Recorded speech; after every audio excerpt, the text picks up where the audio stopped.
Assalamualaikum warahmatullahi wabarakatuh. Saya Sulistia Rahmawati akan mempresentasikan sebuah materi fisika zat padat mengenai superkonduktor. Seperti yang sudah kita ketahui bahwa pada konduktor normal, arus listrik digambarkan sebagai fluida elektron yang berpindah melewati lempengan bahan yang bersifat sangat ionik. Terjadi perubahan arus menjadi panas sehingga energi menjadi terus berkurang. Sedangkan pada bahan superkonduktor, fluida elektron tidak dapat diuraikan menjadi elektron-elektron tunggal, tetapi tetap berpasangan. Adapun pengaliran arusnya terus terlaksana tanpa pengurangan energi.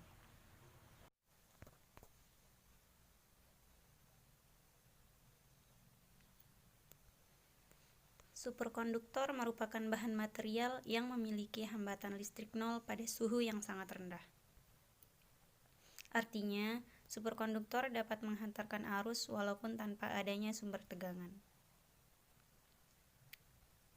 Superkonduktivitas adalah suatu fenomena yang terjadi pada beberapa material pada suhu rendah, di mana dapat diamati berdasarkan sifat listrik dan magnetnya, yakni berturut-turut, ketiadaan hambatan listrik, dan bersifat menolak medan magnet.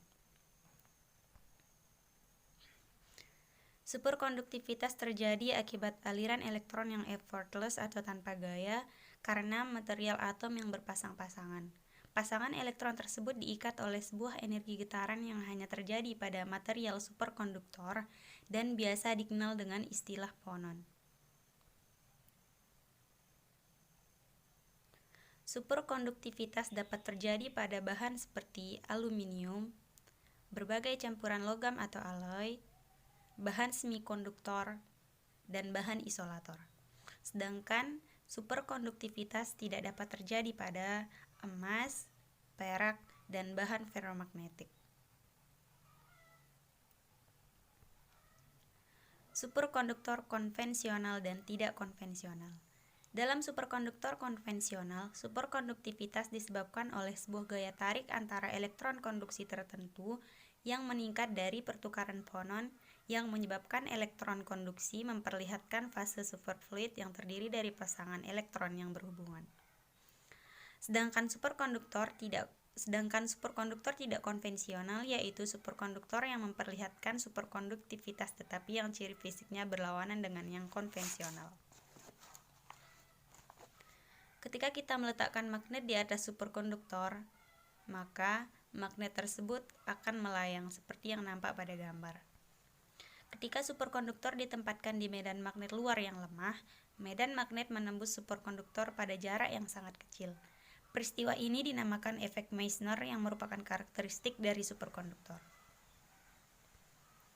Efek Meissner adalah efek dalam superkonduktor yang menghasilkan medan magnet yang sangat kuat sehingga mengakibatkan fenomena levitasi atau pelayangan magnet. Adapun levitasi adalah peristiwa pelayangan magnet akibat adanya gaya tolak magnet dan gravitasi yang besarnya sama tetapi arahnya berlawanan. Medan magnet tidak boleh terlalu besar. Jika terlalu besar, maka efek Meissner akan hilang dan material akan kehilangan sifat superkonduktivitasnya. Aplikasi superkonduktor. Salah satu aplikasi superkonduktor yaitu Magnetic Resonance Imaging atau MRI. MRI adalah suatu teknik pencitraan medis dengan memvisualisasikan struktur internal dan fungsi tubuh. MRI klinis menggunakan medan magnet yang sangat kuat yaitu 1,5 sampai 3 Tesla sedangkan medan magnet bumi itu 0,00003 Tesla. MRI memanfaatkan efek yang ditimbulkan medan magnet terhadap spin-spin yang ada pada proton. Tubuh manusia terdiri dari 70% H2O atau air. MRI mengandalkan properti magnetik dari atom hidrogen untuk menghasilkan gambar. Inti hidrogen terdiri dari single proton yang memiliki spin partikel bermuatan yang akan menghasilkan medan magnet yang dinamakan momen magnetik. Atom hidrogen memiliki arah momentum magnetik acak ketika tidak ada medan magnet dari luar.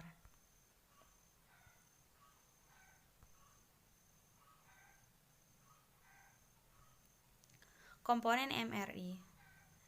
Yang pertama yaitu primary magnet. Primary magnet ialah magnet yang berkekuatan sangat tinggi yang berfungsi untuk menimbulkan medan magnet yang sangat kuat. Yang kedua, gradient magnet, yaitu magnet yang kekuatannya tidak terlalu tinggi yang berfungsi untuk membedakan arah dari komponen magnet itu sendiri. Komponen MRI selanjutnya yaitu radio frequency coil, berfungsi untuk memberikan gelombang elektromagnetik. Dan yang terakhir ialah komputer sistem untuk membuat gambar. Komponen yang pertama yaitu primary magnetic field, terbentuk dari magnet superkonduktor yang besar medan magnetnya konstan yaitu 1,5 sampai 3 Tesla. Ketika tidak ada medan magnet, arah dari spin-spin elektron akan menjadi random atau acak. Sedangkan ketika ada medan magnet dari luar, arah-arah spin medan magnet menjadi terarah, yaitu mengarah ke atas yang disebut spin up dan ke bawah yang disebut spin down. Spin-spin atom hidrogen yang searah dengan medan magnet primer atau spin up memiliki energi yang lebih rendah daripada spin-spin yang arahnya berlawanan dengan medan magnet primer atau spin down. Jumlah spin up lebih banyak daripada spin down. Total keseluruhan spin tersebut searah dengan panjang tubuh pasien atau z-aksis. Ketika spin proton sudah terarah paralel atau antiparalel akibat adanya medan magnet primer, spin proton tersebut tidak diam, tetapi terus berputar mengitari z-aksis dari medan magnet primer, yang disebut presesi. Laju presesi disebut frekuensi Larmor. Ketika proton berpresesi secara bersamaan disebut in phase seperti yang nampak pada gambar, dan disebut out of phase ketika proton berpresesi secara terpisah.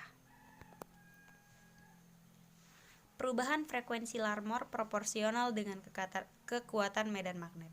Ketika medan magnet berkekuatan 1,5 Tesla, maka frekuensinya sebesar 63,9 MHz. Komponen MRI yang selanjutnya yaitu gradient coils. Gradient coils menghasilkan medan magnet sekunder yang berfungsi mengubah arah medan magnet primer. Gradient coil terdapat pada sumbu X, Y, dan Z pada MRI. Gradient magnet mengubah kekuatan dari medan magnet primer dengan cara mengubah frekuensi presesi antar slice dan lokalisasi sumbu X, Y, dan Z yang disebut encoding spesial dari gambar MRI. Sumbu Z yaitu gambar yang ditinjau dari bagian aksial, sumbu Y yaitu gambar yang ditinjau dari bagian koronal, sedangkan sumbu X adalah gambar yang ditinjau dari bagian sagital.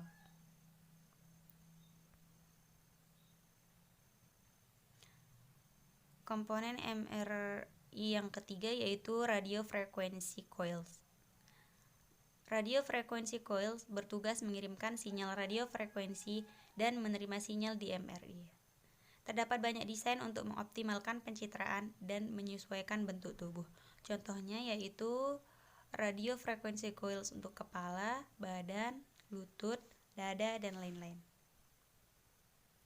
Untuk meningkatkan kualitas gambar, kita dapat memperkecil SNR dengan cara mengatur kekuatan dari radio frekuensi itu sendiri. Komponen MRI yang terakhir yaitu komputer sistem.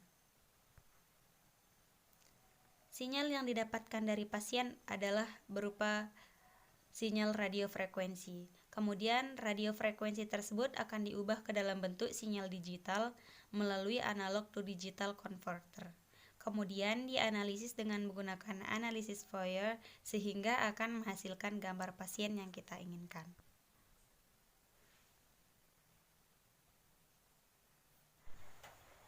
Demikianlah materi superkonduktor dan aplikasinya yang dapat saya sampaikan. Wassalamualaikum warahmatullahi wabarakatuh.